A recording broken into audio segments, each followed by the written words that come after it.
Ça y est, c'est officiellement la crise. Je suis très triste de faire cette vidéo parce que le PLF a été voté et le LMNP va prendre un gros coup de rabot. Je pense que vous avez vu passer pas mal d'informations. On va décrypter ça. Le LMNP va prendre un coup sur la revente. Vous l'avez entendu, les amortissements vont être réintégrés dans la revente, ce qui fait qu'on va payer plus de plus-value sur nos reventes de biens en LMNP. On va creuser tout ça, on va voir un petit peu vraiment l'impact parce que je vois beaucoup de calculs passer sur les réseaux qui ne sont pas tout à fait justes et qui ont tendance à surestimer un petit peu le problème pour vous faire peur. Et puis je vais vous montrer aussi des stratégies qu'on a pour essayer de contourner ça et de ne pas payer trop d'impôts sur la plus-value. Allez, c'est parti, on regarde tout de suite mon écran. Ça y est, c'est officiel, on n'est plus dans on devine ce qui va se passer. Ça a été voté, il y a eu 3,49,3, si je dis pas de bêtises, il y a eu des motions de censure qui ont été tentées mais qui n'ont pas été validées. Et donc c'est officiel, lors de la revente, les amortissements qui ont été utilisés vont être réintégrés dans le calcul. Donc les amortissements LMNP, c'est ce qui nous permet de ne pas payer beaucoup d'impôts pendant la location. Et il se trouve qu'avant, eh bien, quand on revendait le bien, ces amortissements, on faisait comme s'ils n'avaient jamais existé. Et du coup, c'était assez pratique parce qu'on ne payait pas d'impôts pendant la location et on n'en payait pas beaucoup non plus lors de la revente. Donc là, on va se caler sur un système qui est très proche de celui de la SCI à l'IS, où en SCI à l'IS, c'est déjà comme ça que ça fonctionne. Les amortissements, on les utilise pendant la location, mais on les redéduit lors de la revente. Et du coup, on paye un petit peu tous nos impôts qu'on n'a pas payés pendant la location au moment de la revente. C'est aussi la grosse mauvaise nouvelle valable pour tous les LMNP, Airbnb et longue durée. Il y avait eu des discussions à un moment dans le gouvernement pour n'appliquer cette mesure que aux logements en location courte durée, que au Airbnb. Il n'en est rien finalement, ce sera sur toutes les locations meublées non professionnelles. Mais là du coup non, pas du tout, ça va s'appliquer à tout le monde. Si on fait un petit récap rapide de comment ça se calcule une plus-value, il y a un petit schéma à gauche qui explique très bien ça. On prend le prix d'achat, on va lui ajouter les frais de notaire, les travaux, les frais de raccordement, à peu près tous les frais qui sont relatifs à l'achat. Ça fait notre prix d'achat, notre prix de projet. Et on va calculer aussi le prix de vente. Et là, c'est pareil, en fait, on a le prix de vente auquel on va ajouter toutes les charges payées par l'acquéreur, notamment les diagnostics obligatoires. On va rajouter les frais de notaire. Et la plus-value vraiment comptable qu'on va déclarer aux impôts, ça va être la différence entre ce prix d'achat avec tout ce qu'on vient de rajouter, ce prix de vente avec tout ce qu'on vient de rajouter. Et là-dessus, on paye un impôt de 36,2%, un peu plus d'un tiers de la plus-value du coup qui part en impôt. Et là-dessus, on a une partie donc prélèvements sociaux et impôts sur le revenu. Je vous le dis parce qu'après, on va regarder aussi autre chose qui va être assez intéressant. C'est pour ça que je fais la distinction entre les deux. Le truc qu'on voit, c'est le retrait des amortissements du coup qui se rajoutent. Donc voilà, sur le prix de vente, maintenant, on va ajouter les amortissements ou alors on va les retirer sur le prix d'achat. Ça revient au même. Bref, tous les amortissements vont rentrer en compte et finalement, sur tout ce que vous avez utilisé, vous allez payer 36,2%. Là où je vois beaucoup d'erreurs dans les vidéos réseau que j'ai vu passer, c'est qu'on va utiliser évidemment que les amortissements qui ont été vraiment utilisés. C'est-à-dire que très souvent, ce qui se passe, c'est que vous avez beaucoup d'amortissements. Ces amortissements, ils sont tellement gros qu'ils vous ramènent vos impôts à zéro, parce que votre base imposable est mise à zéro. Mais en fait, du coup, on n'a même pas suffisamment de loyer pour utiliser tous nos amortissements et c'est pour ça qu'ils se reportent d'année en année. Et du coup, au moment de la revente, on ne va pas utiliser les amortissements qui n'ont pas pu être utilisés et qui sont encore en stock. C'est pour ça que des fois on fait des calculs un peu rapides où on dit oui, en 10 ans j'ai fait 80 000 euros d'amortissement, donc je vais avoir 80 000 euros qui vont arriver comme ça. Encore faut-il que ces 80 000 euros aient été utilisés, qu'il y ait eu suffisamment de loyer pour qu'on ait vraiment utilisé ces amortissements. La bonne nouvelle quand même qu'on a, c'est que les amortissements pour durée de détention ne sont pas remis en cause. Donc ça, c'est plutôt une bonne chose parce que pareil, il y avait des discussions pour essayer d'enlever les abattements pour durée de détention. Donc ça, c'est plutôt bien. On voit le tableau ici. Entre la première et la cinquième année, on n'a aucun abattement. Et puis à partir de la sixième, on voit qu'on prend des abattements tous les ans qui ne sont pas les mêmes en fonction de est-ce qu'on est sur l'impôt sur le revenu, est-ce qu'on est sur les prélèvements sociaux. Mais on a une exonération totale au bout de 30 ans et on a une exonération partielle, on va dire l'impôt sur le revenu, qui tombe à zéro au bout de la 23e année. Je vous ai fait ce petit schéma qui vous montre voilà, la somme un petit peu des deux, parce que finalement, on s'en fout un peu de savoir si c'est de l'impôt sur le revenu ou du prélèvement social. Nous, ce qu'on veut savoir, c'est combien on va payer finalement en global. Et donc là, vous voyez que les 5 premières années, il ne se passe rien. Après, ça descend linéairement jusqu'à 30. Et on voit du coup que donc, le taux de 36,2, il s'applique jusqu'à la cinquième année.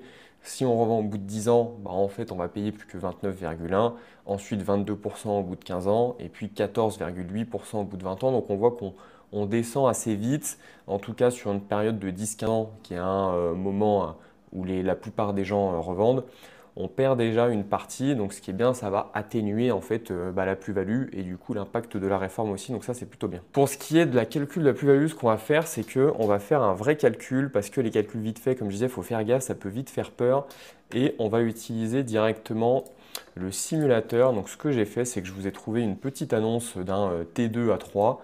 On va imaginer qu'on investit là-dessus, on est sur un T2 de 40 mètres carrés. Rien d'exceptionnel, le but c'est juste de comprendre les chiffres. On va aller dans la partie fiscale juste après et puis on va comparer justement le régime LMNP de 2024 et puis celui de 2025. Donc on imagine, voilà, on est dans un petit studio qu'on achète à 54 000 euros, on met un petit peu de travaux de rafraîchissement, on a notre loyer ici en meublé, on a notre mobilier, etc. etc. Et du coup, on va aller voir sur la partie fiscale, on voit qu'on est sur un rendement de 8,9, qui est le rendement moyen des investisseurs qui utilisent l'e-box. Bravo à vous. Et on va aller voir du coup la fiscalité. Donc pour ceux qui sont sur leur compte l'e-box, vous allez voir qu'ici vous pouvez choisir donc la fiscalité. Vous avez donc le LMNP et là vous avez plusieurs possibilités. Avant, il n'y avait que le micro BIC et le régime réel. Et du coup, on a rajouté le régime réel 2025 qui prend donc en compte cette modification des amortissements. Vous allez mettre votre nombre de parts et votre net imposable. Là, on va prendre quelqu'un qui gagne 2500 euros, ça fait 30 000 à l'année. On prend un cas classique. Donc ça, c'est un message qui dit que attention, c'est une prévision, mais du coup, ça a bien été validé. Donc du coup, ça c'est cool. Et là, on va faire une simulation avec revente. Comment on fait ça? Bon, on dit par exemple, je revends au bout de 10 ans, ce qui n'est pas déconnant. Et au lieu de choisir moi-même le prix de revente, je vais dire que ça prend 3% par an. Pourquoi 3%? Parce que je vois ici les stats. Alors je vois que sur la dernière année, ça a beaucoup baissé, mais que globalement, sur les 5 dernières années, ça prenait 4,5% par an en moyenne, 2,1% par an en moyenne sur les 3 dernières années. Donc je me suis dit, allez, je vais faire 3% d'évolution sur 10 ans. On va dire que c'est une moyenne qui n'est pas trop déconnante. Et je vais avoir donc mon tableau qui va se faire ici, avec mes recettes, mon prix de vente, du coup, la 10e année qui est juste là. Et puis, je vois que la 10e année, voici les impôts que je paye. Donc, on voit que je suis quand même en cash flow très positif parce que bon, je fais de la plus-value, donc globalement, ça se passe bien. Je suis en cash flow très positif. Ça prend en compte le remboursement du crédit, les indemnités de remboursement anticipé, la plus-value, etc., etc. Et ce que je vais faire ici, c'est que on va comparer en juste ce qui nous intéresse. Hop.